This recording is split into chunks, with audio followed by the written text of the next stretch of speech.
Durante el interrogatorio, el joven no mostró arrepentimiento alguno. Declaró que su sueño era disparar en la cabeza del Diablo Rubio. Los investigadores encontraron dibujos macabros en sus cuadernos donde representaba figuras diabólicas a las que llamaba los verdaderos líderes. El país entero quedó helado tras la confesión del tirador que acabó con la vida de Charlie Kirk. Taylor Robinson, el hombre que le arrebató la vida a Charlie Kirk. Fuentes internas revelaron que el asesino repetía frases incoherentes, mezclando política con símbolos satánicos, como si su odio hubiera trascendido lo humano. Valor de entregar a su propio hijo. El asesino, el tirador, el responsable, el acto más cruel que ha vivido los Estados Unidos de América, ha sido detenido. Tyler Robinson. Finalmente se rompe el silencio. El papá de Tyler Robinson, señalado por la tragedia que marcó a Charlie Kirk, habla por primera vez y deja a todos helados con lo que revela. Entre palabras entrecortadas y confesiones inquietantes, asegura que su hijo no actuó solo, que una fuerza oscura lo acompañaba, un pacto extraño, un rostro rubio que lo perseguía. Nadie esperaba escuchar semejante testimonio, y menos aún de un padre que carga con el peso del dolor y la culpa. Hoy, lo que parecía un misterio sin respuesta comienza a tomar otra forma, y lo que dice este hombre abre una puerta aterradora. ¿Fue realmente Tyler el único responsable, o había algo más detrás? En los últimos capítulos recorrimos la historia de Charlie, su lucha, su caída y el dolor profundo de Erika, su esposa. Hoy, en este video, llega la revelación más extraña y perturbadora, una que no dejará a nadie indiferente. Las palabras del padre de Tyler cayeron como cristales rotos en la sala, cada fragmento cortando un poco más la piel de quienes lo escuchaban. Con la voz temblorosa, la mirada perdida y las manos que no dejaban de frotarse una contra la otra, comenzó a relatar lo que por años había guardado dentro, consciente, ahora con un nudo de arrepentimiento, de que quizá debió haber actuado antes. Él no era un joven normal, dijo, y la frase cayó como una sentencia que no quería pronunciar, pero que necesitaba sacar del pecho. Los reporteros inclinaron las cámaras, los presentes contuvieron el aliento. El padre habló de noches interminables mientras la casa dormía, de la puerta cerrada del cuarto de su hijo y de la luz que asomaba bajo los cerrojos hasta la madrugada. Se encerraba, y en la oscuridad hacía cosas que no entendíamos, murmuró, como si cada palabra le quemara la lengua. Abrazó su rostro con las palmas de las manos como para ocultar el rubor de la vergüenza. Contó, con la voz que a veces se quebraba en un hilo, cómo descubrió cuadernos apilados en la basura, folios garabateados con trazos que le resultaban incomprensibles, símbolos que no podía descifrar, figuras que parecían bocetos de una obsesión que crecía en silencio. Dibujaba ojos tachados, cruces torcidas, cosas feas, dijo, y no pudo evitar que una lágrima rompiera su compostura. No daba nombres técnicos, no se buscaba el brillo de la palabra culto, describía lo que un padre veía y temía sin saber cómo llamarlo. Lo que más lo atormentaba, y lo que finalmente abrió la herida delante de todos, fueron las frases que escuchó repetir a Tyler en la intimidad de la casa. Algún día mataré al Diablo Rubio, había oído, primero como una broma preocupante, luego como una frase que se volvió mantra. El padre la repitió en voz baja, como si temiera que al pronunciarla otra vez, la amenaza volviera a sonar viva. Yo le decía, hijo, eso no se dice, eso no se piensa, pero él sonreía y lo decía otra vez, confesó. La sonrisa que mencionó no tenía la ternura de otros tiempos, era una mueca que hoy le helaba la sangre al padre. La confesión vino con un peso de culpabilidad que se notaba en cada gesto. Lo llevé al médico una vez, admitió con la garganta apretada. Quise que hablara con un profesional, que alguien mirara dentro de su cabeza, pero su madre decía que era solo una etapa, que los jóvenes pasan por fases raras. La mención de la madre se dejó caer pesada, sin más explicación, no hubo acusaciones directas, solo la insinuación de que en la casa había tensiones y creencias que no ayudaron a frenar la escalada. El padre repitió que él tenía miedo, que había llegado a temer por su propia vida y por la de su familia, pero que al fin y al cabo no supo cómo detenerlo. Los vecinos, sentados en silencio, asintieron con rostros graves. Algunos recordaban a Tyler como un joven retraído, otros como alguien que de pronto cambió, que se fue apartando. El padre, entre sollozos contenidos, explicó que en los últimos meses había notado un cambio en su hijo, más horas en la red, búsquedas inquietantes, páginas que hablaban de luchas extremas, de figuras arquetípicas enfrentadas entre sí. Yo quería ayudarlo, repitió una y otra vez como si esa única frase fuera un conjuro para calmar la tormenta que ahora desataba.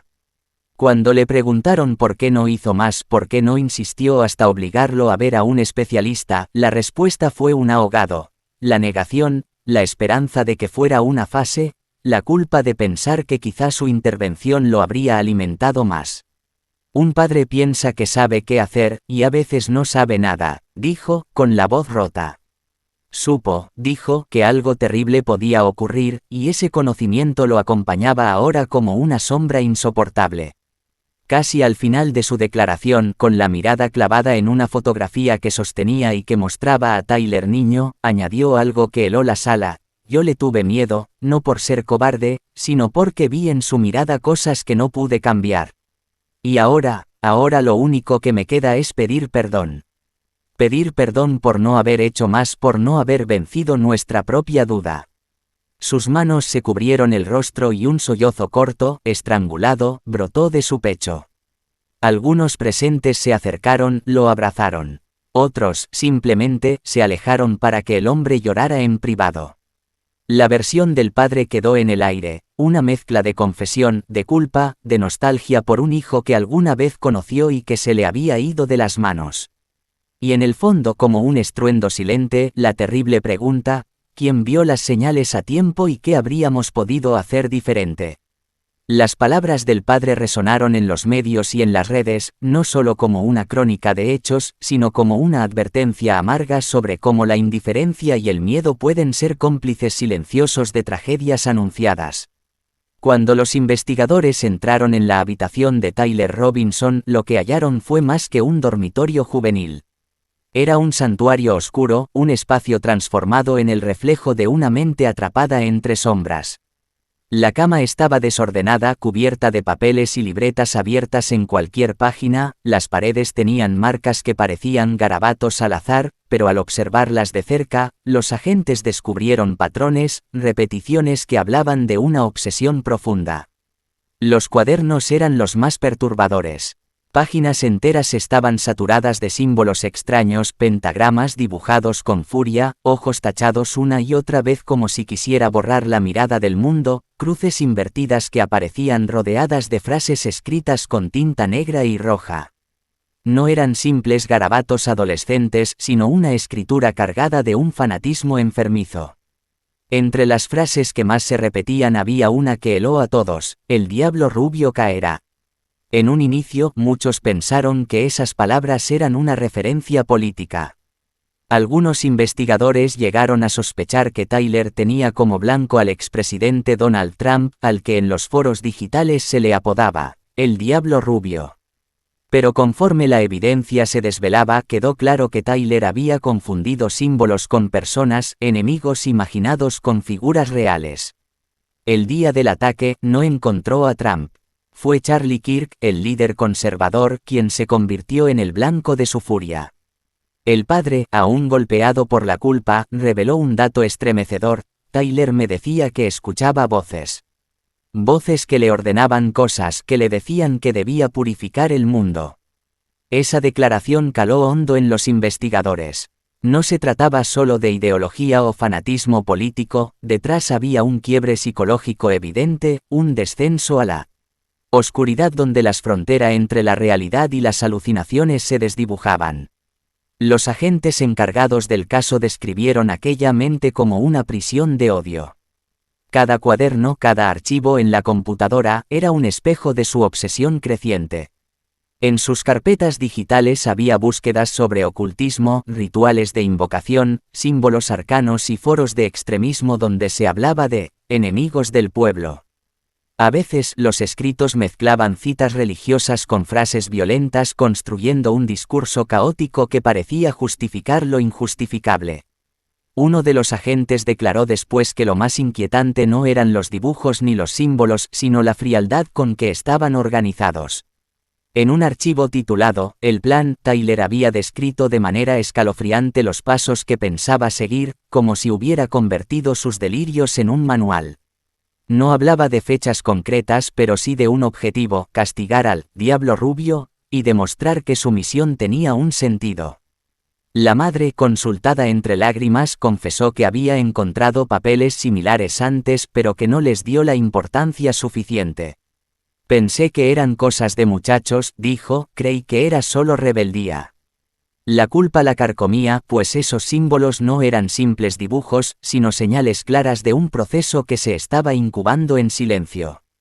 Para los investigadores, el caso de Tyler Robinson fue un recordatorio brutal de cómo las obsesiones, cuando se combinan con el fanatismo y la vulnerabilidad psicológica, pueden convertirse en bombas de tiempo. Lo que parecía la afición perturbadora de un joven solitario resultó ser la manifestación de una mente que se sentía elegida por fuerzas invisibles. Tyler no buscaba dinero ni fama, concluyó un agente. Él buscaba sentido. Creía que escuchaba un mandato, y eso lo llevó a cruzar un límite del que ya no pudo volver. Ese hallazgo, las páginas oscuras, las voces en su mente, la fijación con un enemigo inventado, marcó el inicio de la tragedia que cambiaría para siempre la vida de su familia, de la comunidad y de quienes fueron testigos de su acto final. Era 10 de septiembre del año 2025. En el campus de Utah Valley University se respiraba entusiasmo. Cientos de estudiantes se habían reunido para escuchar a Charlie Kirk, quien con voz firme compartía su visión del país como parte de su gira de American Comeback Tour. Nadie sospechaba que aquel día, destinado a ser un encuentro de ideas, se transformaría en una jornada marcada por el dolor. Charlie hablaba con la seguridad que lo caracterizaba. Respondía preguntas, sonreía ante los comentarios de los jóvenes y transmitía su habitual energía. Pero, de repente, el ambiente cambió. Un ruido extraño, un instante de confusión, y el caos se desató en cuestión de segundos. La multitud comenzó a gritar, algunos se agacharon, otros corrieron buscando refugio. En medio del desconcierto, la figura de Charlie se tambaleó y cayó al suelo. El silencio que siguió fue casi tan ensordecedor como el estruendo previo. Decenas de manos levantadas, gritos de auxilio, rostros desencajados. Todo parecía ocurrir en cámara lenta. Personal de seguridad se apresuró al lugar, los paramédicos llegaron de inmediato y trasladaron a Charlie con urgencia hacia un hospital cercano. Nadie quería creer lo que estaba ocurriendo. Minutos después, la noticia comenzó a expandirse como un eco imposible de detener. Los medios de comunicación interrumpieron su programación, las redes sociales se inundaron de mensajes de incertidumbre y el mundo conservador quedó en suspenso. ¿Qué había pasado? ¿Cuál sería el desenlace? Mientras tanto, en otro lugar, Erika, la esposa de Charlie, recibía una llamada que partiría su vida en dos. Con voz entrecortada le informaron lo sucedido. Su corazón se detuvo un instante como si no quisiera aceptar lo que escuchaba. No puede ser, esto no puede estar pasando, repetía una y otra vez. El hombre con quien había compartido sueños, proyectos y esperanzas estaba en una situación crítica, luchando entre la vida y la incertidumbre. Erika cayó de rodillas con el teléfono aún en la mano. Las lágrimas comenzaron a correr por su rostro sin que pudiera detenerlas. El recuerdo de cada risa, cada viaje, cada mirada cómplice, golpeaba su mente con más fuerza que nunca. El futuro que habían planeado juntos parecía desmoronarse frente a ella. Las horas siguientes fueron un torbellino. Afuera del hospital, seguidores de Charlie se reunieron, algunos rezaban, otros cantaban, todos buscaban una manera de enviar fuerza. La tensión era insoportable. Finalmente, la noticia más temida se confirmó: Charlie no volvería jamás. Su voz, que tantas veces había levantado pasiones, se apagó de manera repentina. El país entero quedó consternado, y su familia, rota. Erika, devastada, se convirtió en el rostro del dolor. Su llanto desconsolado, su mirada perdida, eran la prueba viva de lo que significa perder al amor de tu vida en un instante. Amigos cercanos dijeron después que no podía dejar de repetir una frase: ¿por qué nosotros? ¿Por qué él? Aquel 10 de septiembre no solo cambió la historia de un movimiento político, también quebró la vida de una mujer, la de sus hijos y la de todos aquellos que alguna vez creyeron en Charlie Kirk. Cuando Erika llegó al hospital, el mundo que conocía se derrumbó en cuestión de segundos. Había corrido con la esperanza de escuchar que todo estaba bajo control, que Charlie se recuperaría, que nada pasaba de un susto. Pero al cruzar esas puertas frías, lo que encontró fue silencio, miradas esquivas y un ambiente que anunciaba lo peor. Se desplomó en el suelo apenas escuchó las palabras que jamás hubiera querido oír. Su cuerpo temblaba, su corazón latía como si quisiera escapar de su pecho. Con un grito desgarrador que recorrió los pasillos, suplicaba: «Charlie, por favor, no me dejes. No me puedes hacer esto. Necesito que vuelvas conmigo». Las enfermeras intentaron sostenerla, los amigos quisieron consolarla, pero nada podía detener ese mar de dolor que la consumía. Era el llanto de una esposa que no solo perdía a su compañero, sino también al padre de sus hijos, al hombre que había sido su refugio y su fuerza. Con su pequeña hija en brazos, Erika enfrentó uno de los momentos más crueles de su vida: explicar lo inexplicable. Miró a la niña con su inocencia intacta y con voz entrecortada le dijo que papá no volvería a casa, que estaba en un viaje especial, un viaje con Jesús. Lo dijo tratando de sonar firme, pero su rostro reflejaba la verdad, el vacío más profundo que una mujer puede sentir.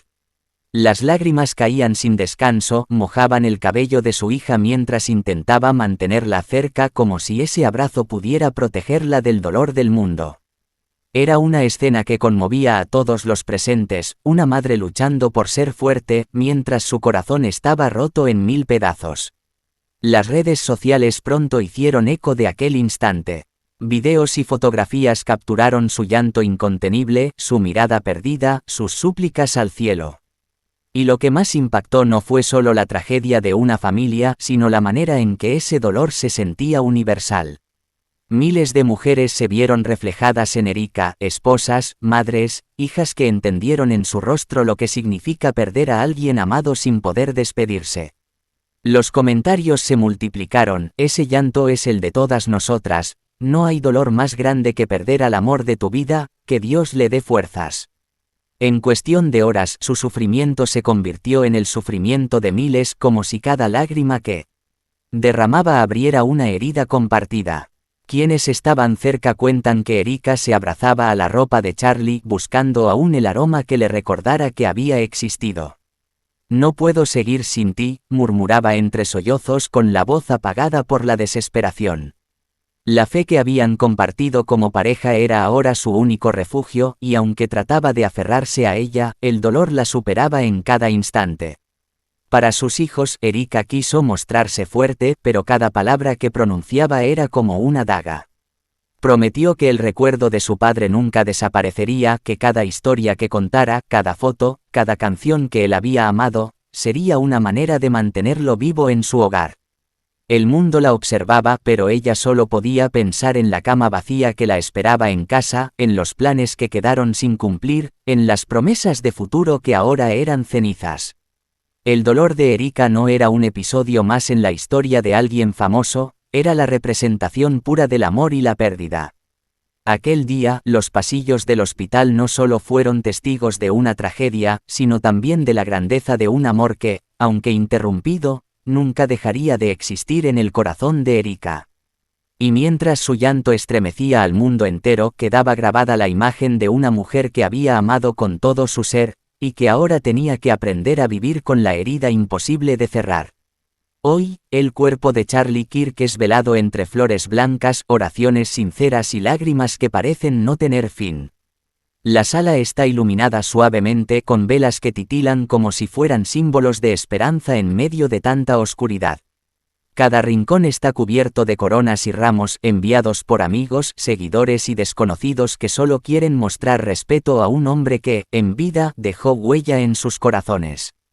Los asistentes se acercan uno a uno, algunos con flores en la mano, otros con notas escritas que depositan junto al féretro. El silencio domina, roto únicamente por los sollozos que escapan, por las plegarias murmuradas y por las voces quebradas que recuerdan la bondad de quien ahora descansa. Charlie no solo fue un líder en su causa, también fue un esposo amoroso y un padre entregado. Sus seguidores lo recuerdan como un hombre de fe, alguien que siempre buscaba tender la mano, que hablaba con convicción, pero sobre todo, con el corazón. Erika, con el rostro aún marcado por el llanto, tomó la palabra frente a todos. Su voz era temblorosa, pero sus palabras tenían la fuerza de alguien que, aún rota por dentro, encuentra en el amor la energía para levantarse. Su legado no morirá, aseguró. Cada palabra de verdad que sembró seguirá viva en nosotros. Cada gesto de bondad, cada acto de fe, será una semilla que florecerá en las generaciones que vienen. La multitud la escuchaba con lágrimas en los ojos.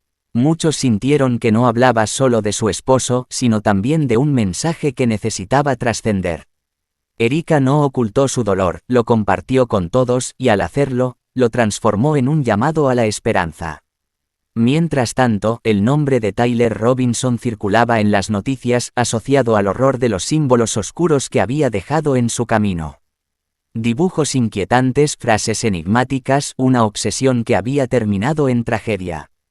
Su sombra estaba presente, pero Erika se encargó de dejar claro que la oscuridad no tendría la última palabra. Porque en medio de las sombras, el amor brillaba con más fuerza. El dolor de Erika y de sus hijos tardará en sanar, quizás nunca desaparezca del todo, pero lo que sí perdurará será la promesa. Esa promesa que ella misma pronunció entre lágrimas, que el amor que compartieron sería más fuerte que cualquier intento de destrucción, más fuerte que el odio, más fuerte que la muerte misma. Los niños, abrazados a su madre, recibían palabras de consuelo de familiares y amigos. Y aunque la ausencia de su padre era un vacío imposible de llenar, en cada abrazo, en cada lágrima compartida, entendían que no estaban solos. El mundo entero estaba acompañándolos en ese duelo. La noche cae sobre el velorio, y aún así, la gente no deja de llegar. Algunos se quedan en silencio, otros elevan cánticos de fe, otros simplemente lloran junto a Erika, como si quisieran cargar con un poco de su dolor. Porque en verdad, el dolor de una viuda y de sus hijos no pertenece solo a una familia, pertenece a todos los que alguna vez han amado de verdad. El legado de Charlie Kirk no será olvidado. Seguirá presente en cada recuerdo, en cada palabra, en cada vida que tocó. Y aunque la herida siga abierta, su memoria se convertirá en luz para quienes lo amaron. Manos en oración, gracias por ver este vídeo en Secretos de Historia. Si esta historia te conmovió, no olvides compartirla con respeto, darle like y suscribirte al canal. Activa la campanita para recibir las notificaciones y seguir acompañándonos en cada nuevo relato. Y si deseas dejar tu sentir, puedes hacerlo en los comentarios, siempre con respeto hacia las personas de quienes hablamos. Porque al final lo que queda son los recuerdos, las lágrimas compartidas, y la promesa de que un legado jamás muere.